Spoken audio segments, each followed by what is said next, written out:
The Liver King threatens Joe Rogan, the cancellation of Pedro Pascal, and what's going on in Hollywood. You're live with the guy every day at noon central.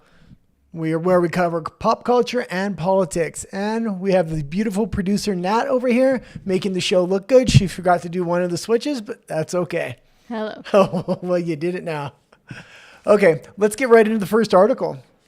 The Liver King spirals out of control, goes from primal to barbarian to in jail. Threatening Joe Rogan landed the Liver King with an arrest. Let's talk about it. So yes, from Rolling Stone, Liver King charged over alleged terror spaceistic threat against Joe Rogan. Joe Rogan, I'm calling you out. My name is Liver King, man to man. I'm picking a fight with you, the influencer said in an Instagram post that led to detectives arresting Rogan. Well, and I think this is a publicity stunt for the Liver King. I think he knows he's going to get his ass kicked if he goes head to head with Joe Rogan. Joe Rogan is highly trained, not just in striking, but in jiu-jitsu. I used to train jiu-jitsu, and we've actually seen the Liver King in some clips before, wrestling people that weren't that highly trained, and he pulled the bicep almost instantly. So if this was to ever happen, the Liver King would definitely lose the fight. That being said, I think Liver King just wants to stay relevant, and he's willing to lose just to get on the Joe Rogan show and to get some national exposure again. Okay, let's read into it a little bit. Oh, God. Oh, it got blocked. Maybe you get another article and I'll there talk. we go. Oh, here we go. On Tuesday, June 24, 2025, at approximately 9:30 a.m., Austin Police Department detectives were notified that a subject identified as Brian Johnson, known online as Liver King, has made threats against Joe Rogan on his Instagram profile. The Austin Police Department shared in a statement to Rolling Stone. Detectives reviewed the post and observed that Johnson was traveling to Austin while continuing to make threatening statements. Detectives contacted Mr. Rogan, who stated he had never had any interaction with Johnson and considered the post to be threatening. Based on this information, detectives obtained an arrest warrant for Johnson on a charge of terror, terroristic threat. Johnson Okay, let's stop it there for just 1 second. And if this was just it, I would take this as a publicity stunt, especially if the Liver King was in his normal state of mind. That's not where the Liver King's at right now. There have been a lot of posts, not only on his social media, but just in social media in general. The Liver King is not looking mentally well. And there could be a number of reasons why he's not looking mentally well. Maybe he's having financial troubles. Maybe his businesses aren't going as good as they once were. His social media presence is definitely way down. He must have had some kind of social media addiction to do what he was doing for the length of time he was doing it. He kind of made himself look like a fool over time. Joe Rogan called him out for let's just say performance enhancing drug use. This is why he's angry at Joe Rogan in the first place. That being said, his mental state is not very good. I would take this as a threat if I were Joe Rogan. Again, if the Liver King was acting normal, this would be a publicity stunt. He's trying to get a fight, trying to get on the Joe Rogan show, trying to stay relevant. But, actually, maybe now is a good time to show the clip I pulled from X. And this is just to kind of show the Liver King where he's at. And he starts off halfway normal for the Liver King. But by the end of the video, he's on the ground crawling around, following a cockroach around. Okay, I don't even know what day it is. But it's starting. And I'm not going to go to sleep. And I am going to sleep. I'm going to rest. But right now, I'm going to fight. I'm going to fight for my family, for what's right. And I'm not going to stop. And I'm going to fight until, oh, there's a cockroach. Where'd you go? Oh, there you are. Yeah. Oh, there you little cockroach friend. Yeah. Oh, my friend. Do y'all see him? Yeah. Oh, come here, little cockroach. Starts today. And it's just strange. And he's not in his regular state of mind. His kids are a little bit older now. They're going to school. People are probably making fun of their father at school. His wife has to be hearing it as well. That being said, his distortion vision of what masculinity is and how he's preached that to the wider audience, he's probably bought into these lies himself. And now that people are making fun of him through his kids, through his wife, and maybe even directly to his face, it's he can't be in the most mentally stable state. And a lot of this stuff was brought on himself. Before we go any further, do you even know who the Liver King was before this? Yes, but I don't like him. Well, what kind of things did you generally know? Because I knew a lot about him. I followed him from the beginning, but you're more of a normie here? Well, that he's kind of crazy. It tells people to eat raw liver. Was actually using other substances to get to the size he was. And I believe most men were just disappointed with him at the end anyways. Yeah. And he did you know he tried to get off those substances for a while? No. Okay, so this was he was trying to revamp everything, saying he got off of these substances, he's all natural now, and that just wasn't the case. And it's good that he did come clean, but just come clean and tell the world that you're staying on this stuff, not that you've changed your life and try to be a role model when you're lying to the general public.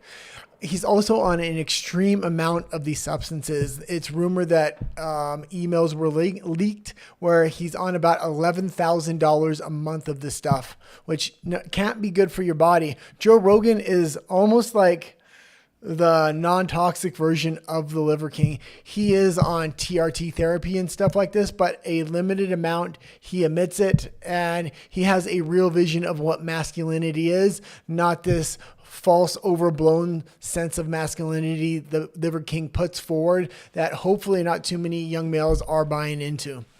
Okay, let's continue with the article now. So he said... Okay, let's just start anywhere in the article is fine. So Johnson was taken into custody at a Four Seasons hotel in Austin, Texas on Tuesday, June 24. The videos he posted were shared consistently from Monday, June 23rd to June 24th. This remains an active investigation, the police department said. According to documents from the Travis County Jail, Johnson now faces one Class B misdemeanor charge of terror, space-based threat causing fear of imminent SBI. He is being held on a $20,000 bond. Okay, and let's go a little bit further down. And I'm not sure where the Liver King is actually from because a lot of his videos do look like they're from Texas. So maybe he didn't have to travel so far. And if this is a publicity stunt and it's in his local area, it's not as bad. But again, his mental state is not looking so well these days. Ever since he tried to artificially get off of everything, which was a lie, he's kind of been on a downward spiral. Okay, here we go. And we do know the Liver King has been trying to get on Joe Rogan for quite a while now, and he's just being rejected time after time. So in 2022, Rogan accused Johnson of using performance-enhancing substances. There's no way you can look like that in your 40s, Rogan said at the time. I mean, he's preposterously jacked. Later that year, Johnson admitted to using performance-enhancing substances. I'm here now to set the record straight, Johnson said in his video addressing the matter. Yes, I've done that, and yes, I'm on those, monitored and managed by a trained hormone clinician. Liver King, the public figure, was an experiment to spread the message. Last month, Netflix's popular sports documentary series Untold released Untold: The Liver King, exploring the creation of Johnson's digital empire. We live in a time when someone can reach hundreds of millions of people without going through any kind of traditional gatekeeping. No background checks, just a phone and a guide, director John Perlman said when announcing the film. And when shock and outrage gets views, what are you willing or even able to keep doing to stay at the top of the algorithm? Well, I didn't know this Untold Truth of the Liver King documentary was out. I'm going to take a look at that. That being said, I don't think there should have to be gatekeepers, and people like this should be able to get media exposure if that's what the public wants to see. Now, they're kind of watching him to watch his downward spiral, and nobody was taking him seriously even at his peak. He was trying to go off of this CrossFit primal era, I think, and then brought it a step further with eating raw meats, things like that which would catch social media attention. It was somewhat ingenious at the time, but he really committed and bought into it a little bit too much. Okay, that being said, if there are any updates on the Liver King, and because I am pretty interested in anything he does from here on in, he's definitely approaching a low point or in the middle of a downward spiral. I would love to see if he does an interview. So let's move on. Oh, yeah, let's move on to the next story now. Sure. Okay. Okay, and so Pedro Pascal's cancellation begins. Let's go right into this article here. And I got a couple articles for this one. Everything from J.K. Rowling to what's going on with the general public, or at least how he views it. So from Variety, Pedro Pascal says, I'm more aware of backlash over Fantastic Four casting than anything I've ever done. He's too old. He's not right. He needs to shave. And I think these are things he's putting out there and he wants the general public to believe, because if you're believing they're trying to cancel him because he's too old or he needs the shave or because of these lame excuses, which Pedro Pascal is putting forward, then the cancellation might not stick. But the truth is that's not why he's being canceled. He's being canceled because he's almost unbearable and he keeps putting politics with all of his public views, things like this. Why don't you talk a little bit about this, because you are an expert in Pedro Pascal. About what he said? Well, not quite the article, but just some of the things of why you think a cancellation is kind of brewing and starting up. I think this is the first glimpse of the real cancellation that's going to begin to snowball. Because he has started to become the new Rachel Zegler, essentially, also being in a movie of Marvel, which is Disney. And he just keeps giving all of these talking points he believes are still giving him any kind of little woke points with Hollywood, but Hollywood is now turning away from that. So, yeah, they wanted to put him up as this face of the non-toxic masculinity, but people are not really buying into that anymore. Yeah, I kind of agree with that. And that being said, like, this is who he is. If you look into his family history, as you have with some of your other videos on this channel, he was raised in his soul by progressives, which really instilled these things into him. He's not able to separate politics even when there is a cultural shift. And this was why I think the crashing and burning of Pedro Pascal is going to be hard. Okay, that being said, let's go into this article just a little bit and see what they're saying. So Pedro Pascal knows a thing or two about navigating major fandoms. He's a fixture in Star Wars universe for playing the Mandalorian, and he's an Emmy nominee for taking on the role of Joel in HBO's adaptation of the blockbuster Last of Us video games. But as part of his recent Variety cover story, Pascal revealed it was being cast in Marvel's cinematic universe that got him the most strife. I'm more aware of disgruntlement around my casting than anything I've ever done, Pascal said about playing Reed Richards and Mr. Fantastic. And 1 second. And this isn't going to be the only scrutinized casting. This is only the beginning. This is just the first time he's noticing it.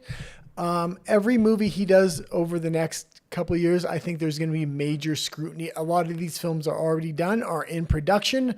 So as the one cancellation snowballs into the next movie and the next movie and the next movie, I'm expecting a major combustion of his career here.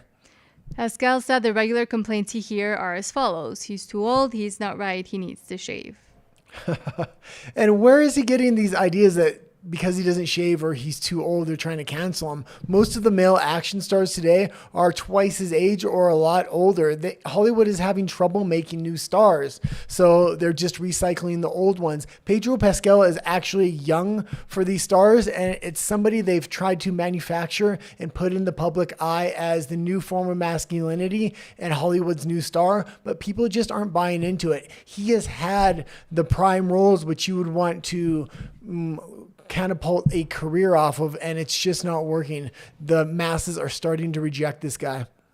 So Vanessa Kirby told Vanity Fair that Pascal's immense vulnerability is what bonded them on set, adding, he doesn't have much armor, so he shows himself to you straight away, and you trust that person because he's revealing himself to you in this very brave way.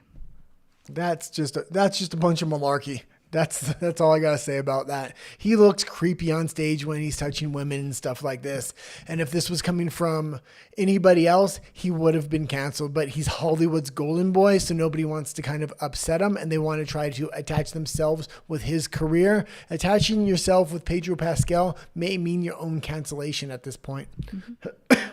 Okay, let's go into the second half of the story, which is kind of J.K. Rowling. He's putting himself or pitting himself against J.K. Rowling. And with this cultural shift, maybe he doesn't know, J.K. Rowling is uncancelable at this point. She has done her own thing, standing on her own 2 feet. And although I may not agree with some of her feminist views, I do agree with a lot of her fundamental moral values and moral stances. So I don't think this is a winning fight Pedro Pascal should be taking on. So Pedro Pascal called out J.K. Rowling's heinous loser behavior over anti-trans law because bullies make me effing sick. I want to protect the people I love.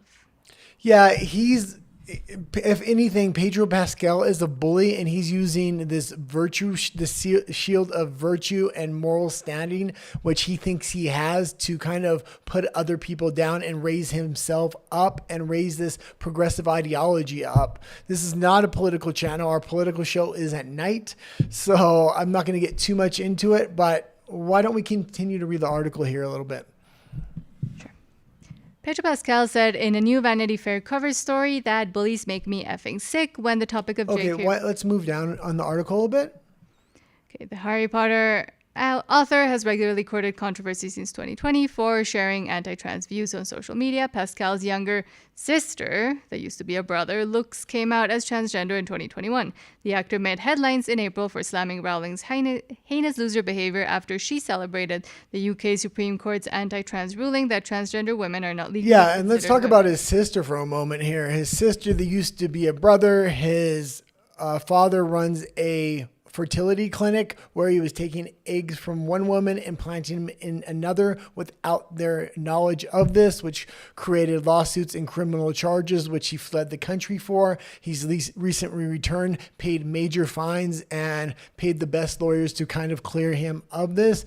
His name isn't cleared, and Pedro Pascal, there's a campaign online kind of to call Pedro Pascal daddy. The reason they're kind of doing that, or my theory, or Nat's theory, is that they're calling him daddy online. So when people actually Google Pedro Pascal daddy, Or dad.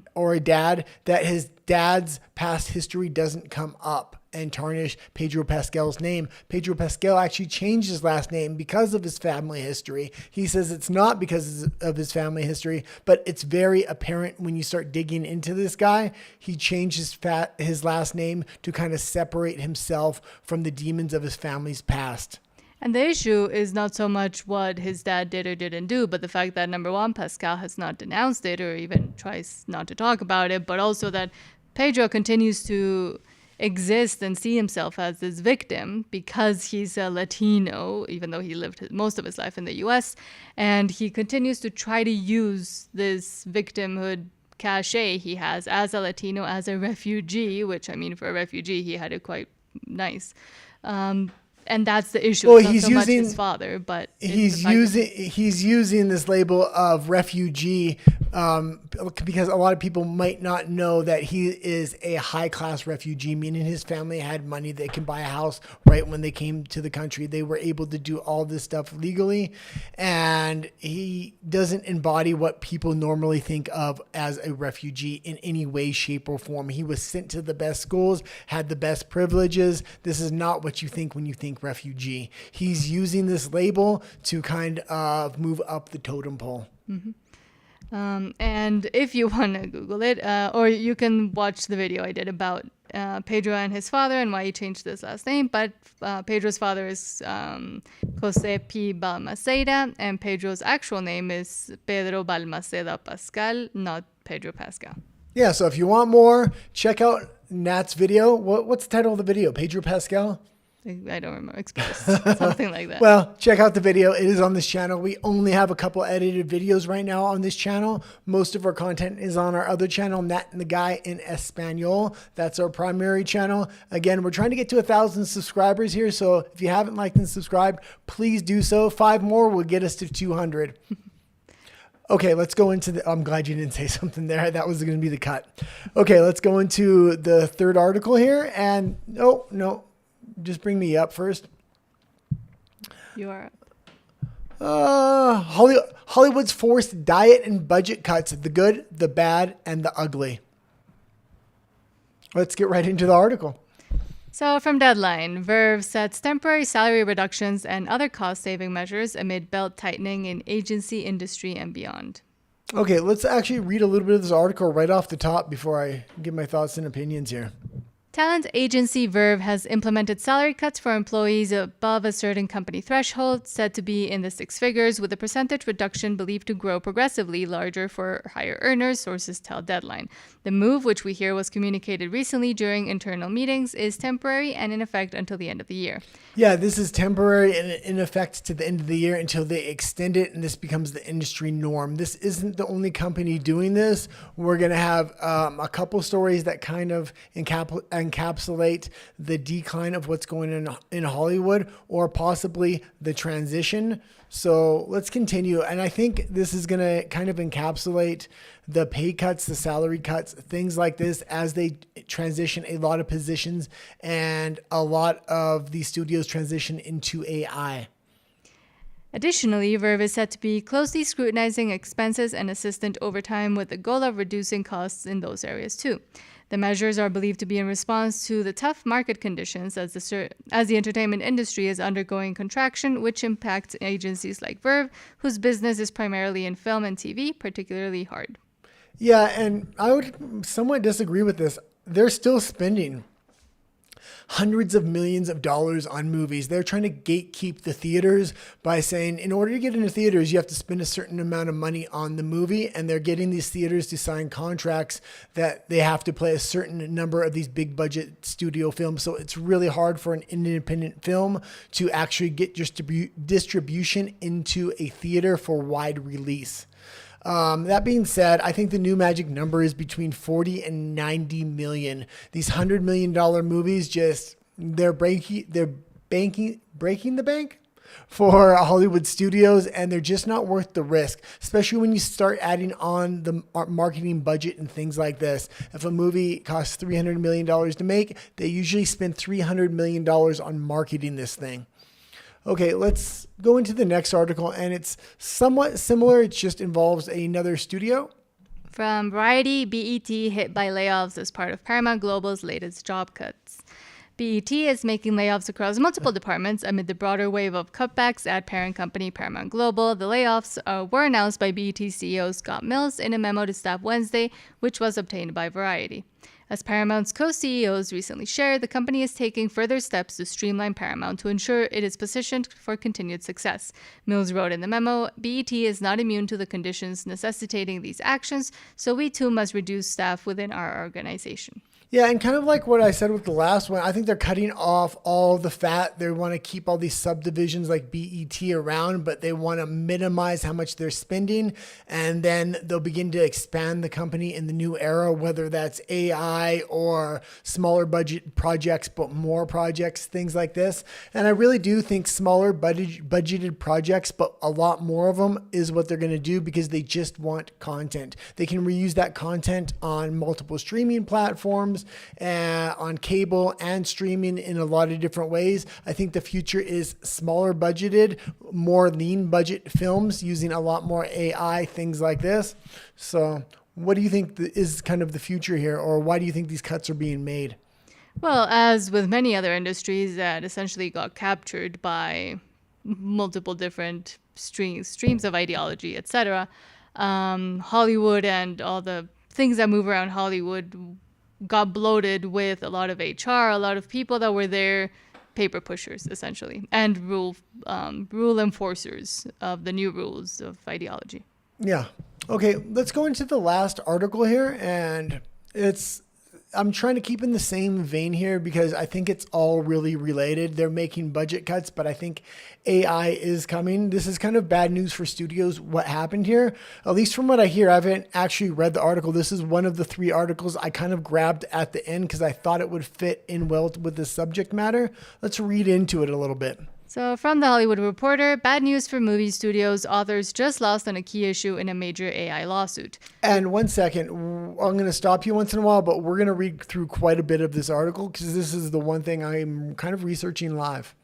The ruling in a case involving Amazon-backed Anthropic lends credibility to the notion that AI video generators that could one day compete with studios are doing something transformative. That's how a federal court characterized Amazon-backed Anthropic's use of millions of books across the web to teach its artificial intelligence system. It's the first decision to consider the issue and will serve as a template for other courts overseeing similar cases. And studios, now that some have entered the fight over the industry-defining technology, should be uneasy about the ruling. The thrust of these cases will be decided by one question. Are AI companies covered by fair use, the legal doctrine in intellectual property law that allows creators to build upon copyrighted works without a license? On that issue, a court found that Anthropic is on solid legal ground, at least with respect to training. So they're saying they can train their models legally. The technology is among the most transformative many of us will see in our lifetimes, wrote U.S. District Judge William Alsup. Still, Anthropic will face a trial over illegally downloading 7 million books to create a library that was used for training. That it later purchased copies of these books it stole off the internet earlier to cover its tracks doesn't absolve it of liability, the court concluded. The company faces potential damages of hundreds of millions of dollars stemming from the decision that could lead to Disney and Universal getting a similar payout, depending on what they unearth in discovery over how Midjourney allegedly obtained copies of thousands of films that were repurposed to teach its image generator. Yeah, this is going to be very interesting depending on what side these courts start to land on now. If they start to land on the sides of kind of against studios, this is going to create holes in industries and black markets for privately trained AIs, things like this. So every time you make a movie, are you going to be required to, if you use AI, are you required to see how you train that AI model, or what's going to go on here? Okay, let's continue on with this a little bit. Last year, authors filed a lawsuit against Anthropic, accusing it of illegally downloading and copying their books to power its AI chatbot Claude. The company chose not to move to dismiss the complaint and instead skipping straight for a decision on fair use. And I don't even know how you're going to stop this, because in the US, they're going to really, if they start hamstringing their AI training models, like I've said before, Russia, China, a lot of these other countries are going to start training AI models that are unfettered, and their populations are going to have access to this. Therefore, they're going to release the most innovative AI content out there, and Americans won't be able to compete. On the other hand, I definitely don't like AI, and I could see, like, man, I wish they could really hamstring the AI models, but if they do, other countries and other creators are going to really kind of step into those holes. Okay, let's read the final little bit here, and then we'll move on. In the ruling, the court found that authors don't have the right to exclude Anthropic from using their works to train its technology, much in the same way they don't have the right to exclude any person from reading their books to learn how to write. Everyone reads text too, then writes new texts, reads the order. They may need to pay for getting their hands on a text in the first instance, but to make anyone pay specifically for the use of a book each time they read it, each time they recall it from memory, each time they later draw upon it to write new things in new ways would be unthinkable. Okay, and that's kind of where Hollywood's at. I'll keep you updated where Hollywood is going with future videos. Okay, let's go into the next one. And this is 2025 at the movies. What's going on now? The good, the bad, the ugly. The same title as the last article. I actually accidentally said the good, the bad, and the ugly with the last article. But let's go into this. From Variety, from Lilo and Stitch to Mission Impossible 8. 1 second, kind of before we go into this, maybe people are saying this is a horrible year for film. Like last year was horrible. It was all woke, progressive garbage. This year, you can see the transition. They're slowly starting to transition out. So I'm a little bit more forgiving because I understand these studios have a lot of this garbage in the vaults. At least they're trying to re-edit it to make it more palatable for mainstream audiences. I think next year, and especially the year after that, we will start to see a lot more good cinema. Okay, let's go into it now. From Variety, from Lilo and Stitch to Mission Impossible 8, the good, the bad, and the meh of the 2025 box office so far. How has the box office fared so far in 2025? As the year hits its halfway point, Hollywood has fielded blockbusters like Lilo and Stitch and Sinners, as well as some expensive blunders with the likes of Mission Impossible, The Final Reckoning, Captain America, Brave New World, and Elio, on course to be painful money losers. And what's been your favorite film of the year so far anyway? Do you have anything? That I watched this year, that came out this year. Oh, yeah, kind of that we watched or even that we talked about that you haven't seen yet. There's actually a few films. Like a lot of people, when I'm watching them talk about this subject on independent media, they're saying, "Oh, it's horrible. There's nothing out." I disagree. I rather enjoyed Lilo and Stitch. Also, Sinners was a movie I haven't seen, but I definitely do want to see. How You Train Your Dragon is having somewhat good reviews, and it's being received very well. Like Lilo and Stitch. I'm not into Minecraft, but that kind of blew up this year as well. But the biggest hit of the year, or the biggest anticipation for me, is F1 with Brad Pitt. I am looking forward to that movie. So the fact that there's at least something out after last year, I was completely turned off with going to the cinema. How about you? Is there anything that you kind of liked? I was trying to talk to give you a minute to think what kind of came out this year. Well, I kind of liked Lilo and Stitch. I would go see Jurassic World. Not that I'm super excited about it. I would not. But I would just go see it. Lilo and Stitch was good. Okay. Like now that it's been some time, I would just say it was okay. Mission Impossible, I kind of did like too long, but I liked it. Yeah, and I didn't like it. And then I watched The Substance this year, so if that counts, but that came out last year, but I would say The Substance. Well, and I will say a lot of these movies that are coming out are like, I would watch if they were on streaming. I want to see them as soon as they come to streaming. Am I actually wanting to go to the theater to see them and put out some hard-earned cash and really take a big portion of my day out to go to the cinema, sit down, watch it, and then come home? It takes a lot longer to do that and eats up a lot more of my day than it is to just kind of watch it on streaming. And also, studios, should be kind of blamed for that as well, because they've trained their audiences, especially Disney, to wait for things to come out on streaming, and then they're surprised and crying about their box offices bombing because people, if it's not a movie that you have to go see in theaters, kind of like dinosaurs, big dinosaurs you want to see on screen, on a big screen, people just wait for it to come on streaming. So it's also their fault. Yeah, and maybe they have the equation backwards, because often when this comes to streaming, they add extra content into the streaming version and things like this. They should make an extended version for theaters. And then when it comes to streaming, really cut it down and streamline it. Number one, people that watch streaming typically want more short form content. They don't want 2 or 3 hours for a movie. That being said, people that go to cinemas want something a little bit more special because they are taking time out of their day. They are spending more money on this and stuff. So give them an extra 20 minutes in the movie and things like this. We often know these movies are cut down and a lot of stuff is left on the cutting room floor. And like with Tom Cruise, with Mission Impossible and the one about the planes, Top Gun. I was thinking Snakes on a Plane, and I'm like, that came out a long time ago. And Tom Cruise wasn't in it.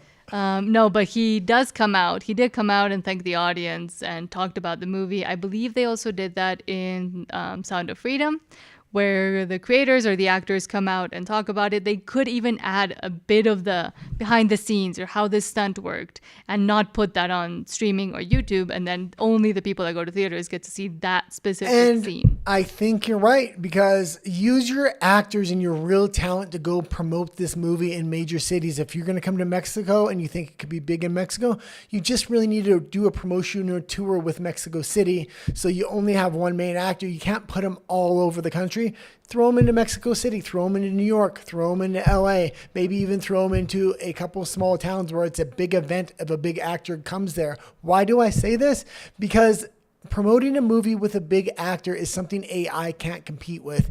AI is artificial. AI is not able to promote a movie in real life. They can do it online. They're going to come up with some new and innovative ways, I'm sure. But leaning into your actors to promote films more than just doing sit-down interviews on camera, but doing things in person personalizes the film and really shows the attachment of the actor to the film. A lot of these films, the actors are taken for paychecks as well, like all these Marvel films. I just don't feel like they're really attached to the property. The Smashing Machine is a movie that we trailered on this movie with The Rock coming out later this year. He definitely took a pay cut to be in that movie. It looks like him and Emily Blunt were a lot more attached to that movie. It's a low budget film, so I am interested to see that. They could go into MMA studios and have The Rock play fight with someone, stuff like that, more personal, more human. And that's the way that actors and even writers, screenwriters, producers would be able to differentiate from AI garbage. Well, and I agree. And if you have a $300 million movie, you're just making a $300 million promotional budget. You're basically plastering posters everywhere and putting commercials on TV.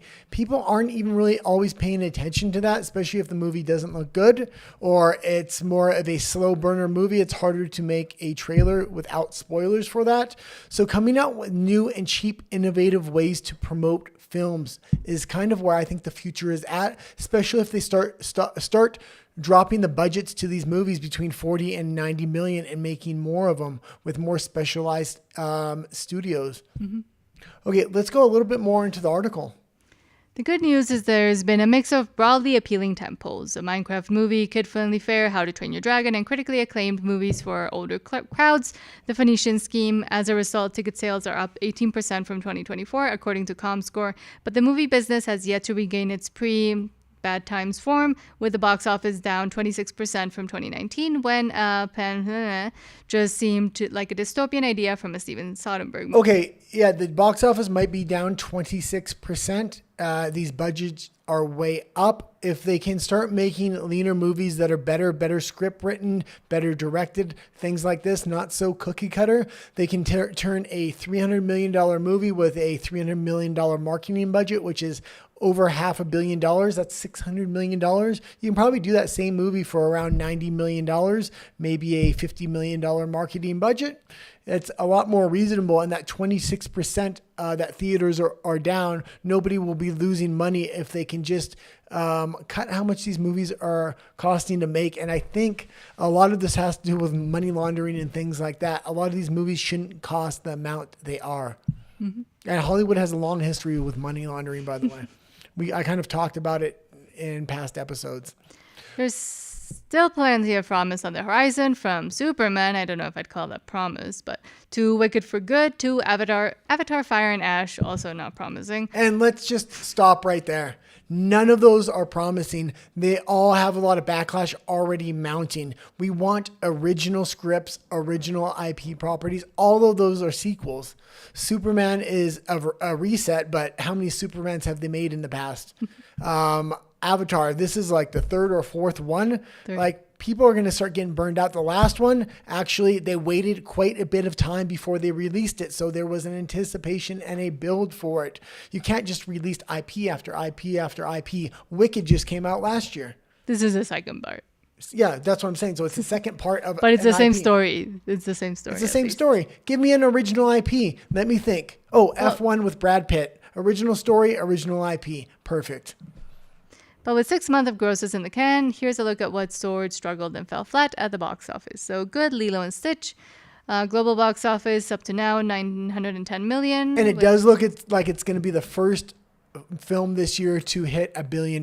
They will keep it in theaters until it hits $1 billion, or it gets extremely close. And I would expect Disney to maybe buy up a bunch of tickets to make it past that $1 billion mark, just so they can say they had maybe the first and only $1 billion movie for this year. With a budget of 100 million.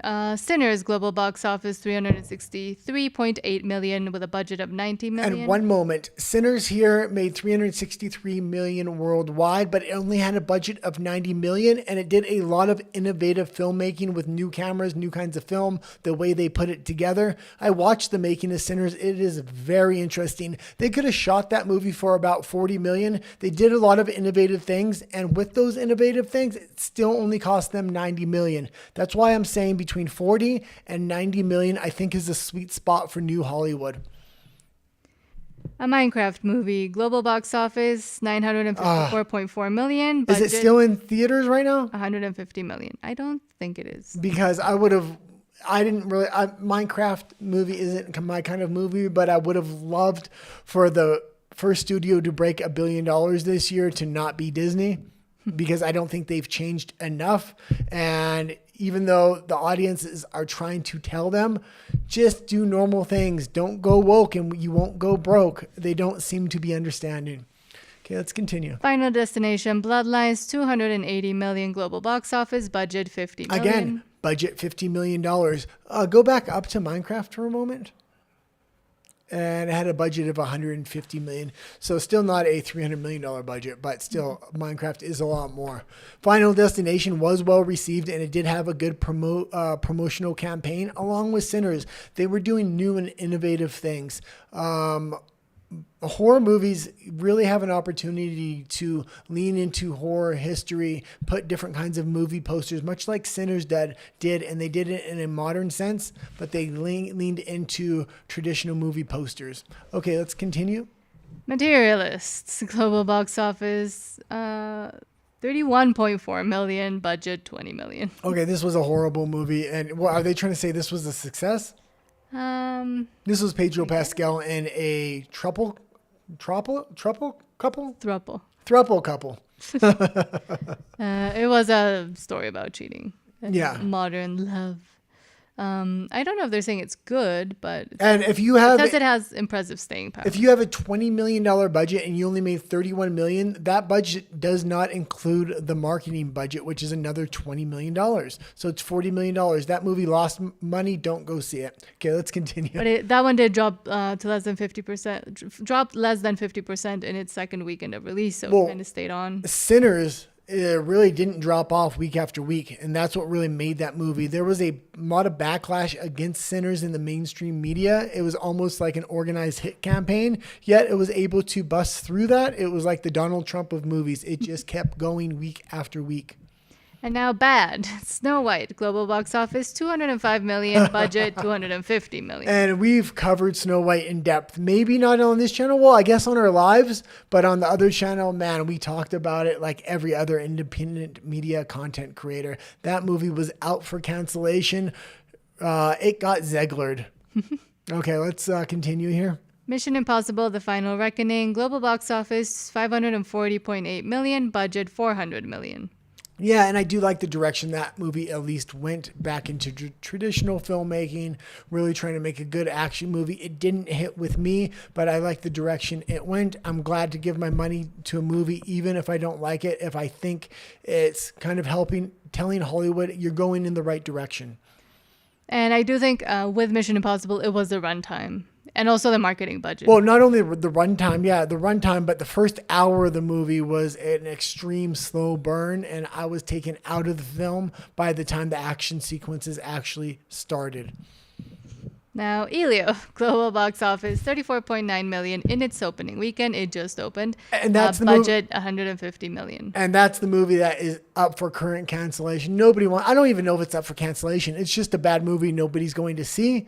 And they're like, it doesn't really have this cancellation buzz around it. It's a bad movie. Nobody wants to see it. The box office numbers are reflecting that. Pixar has fired all their real writers. Those writers are going other places, much like Disney has fired a lot of their, is it called an Imagineer? Imagineer.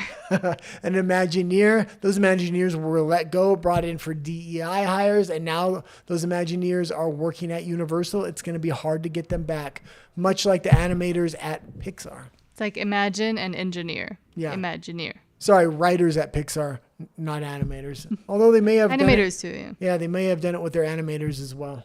Hurry Up Tomorrow, global box office, 7.6 million, budget 15 million. Do you want me to keep going? Yeah, let's see what else is on here. The Alto Nights, global box office, 9.5 million, budget 45 million. We can maybe stop there because we're getting into movies I haven't even heard of. The Alto Nights. Exactly. So actually, read what the Alto Nights was. Oh, Robert De Niro. Yes. Oh, this was one of his 3 gangster flicks he was putting them in. He's ruined his career again. He's like the old man. He's the old man version of Pedro Pascal. He just keeps putting politics and his TDS syndrome out in the media. And then he wants to play these classic conservative roles like a gangster. You can't be you're an ultra progressive woke gangster. This is not going to hit with audiences. They're not going to buy it because they really remember all the political things you said in the media. So it's hard for them to suspend disbelief when they go into the theater. Do you want me to go into the May section or no? No, that's good. That's good. Okay. And that's all the movie news for 2025 so far. When there's more movie news, and maybe at the end of the year, we'll do a wrap up. Okay. And we're at the 45-minute mark. I do have one political story. Maybe we'll do the first part of that story, but we'll do the non-political section of it. I'm not a big fan of Zelensky or the Ukraine, but that being said, let's go with the clip that we have. And I do have to say, Zelensky was looking pretty sharp here. Does it have music? I don't know. Why don't we begin to play it? No. Good evening. Not really a suit. Okay. And I just wanted to kind of show Zelensky in a suit. He's always wearing a military uniform when he goes and begs for money around the world and things like this, whether it's in the United States and everything else. Donald Trump called him out in public in front of the media a few months ago. And this is the first time he's going to go see Trump again since then. And now he's wearing a suit. He does look good in the suit. I do have to admit, when he's in Ukraine, being in his military fatigues, I think is absolutely fine. But when you go around the world, being with academics and politicians trying to get money, things like this, I think maybe a suit is going to better represent your cause and things like this. Okay, we'll stay out of the politics for the most part, so we'll just leave it there and say Zelensky did look good in a suit. It wasn't actually a suit. It's close enough for Zelensky. It's like a suit jacket and pants. It's close enough for Zelensky. If he shows up in a GQ suit that costs $10,000 and he's begging for money, it also looks odd. So he has to walk this fine line where maybe not military fatigues when you're going to see the UN and ask for money, but you need a suit, but it can't be too much because there's a lot of corruption kind of surrounding what's going on there. That being said, we do have a political show at 9:15 tonight, every night, Monday through Friday. It's called Live with the Guy right here on this channel. Oh, Live with Nat and the Guy. She gave me the dirtiest look. You forgot me. Well, no, you also forgot to say 9:15 Central. 9:15 Central Time, yeah. Also, I think you meant diplomats instead of academics. No, he meets with academics and diplomats because they're really trying to influence the academic community through articles and things like this. Okay. So, Oh, and Rafa says, hello, nice shirt. oh, thank you. Hello, Rafa. This used to be my jiu-jitsu shirt, and I used to wear it all the time as an undershirt, but it starts to stink after a while, so even when you wash it, you can't get the smell. Then why are you wearing it, and why are you telling people that? Because the Punisher stinks as well, I think. That being said, We were able to get this thing out.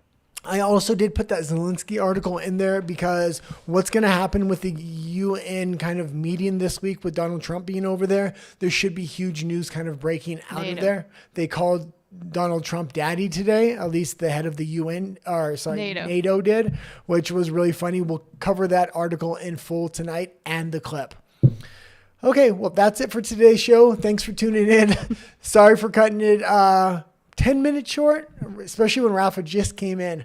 So, okay, adios. We'll see you next time. We'll see you later tonight at 9:15 Central. Please like and subscribe because we're trying to get to Whoa, you could say it with a happy look. You just like give me the devil eyes over there. We're trying to get to 200 subscribers on this channel. And there's also a show fully in Spanish at 8 Central on Nat and the Guy in Español with me. That's it. Okay, goodbye. And that's it. Bye, Rafa.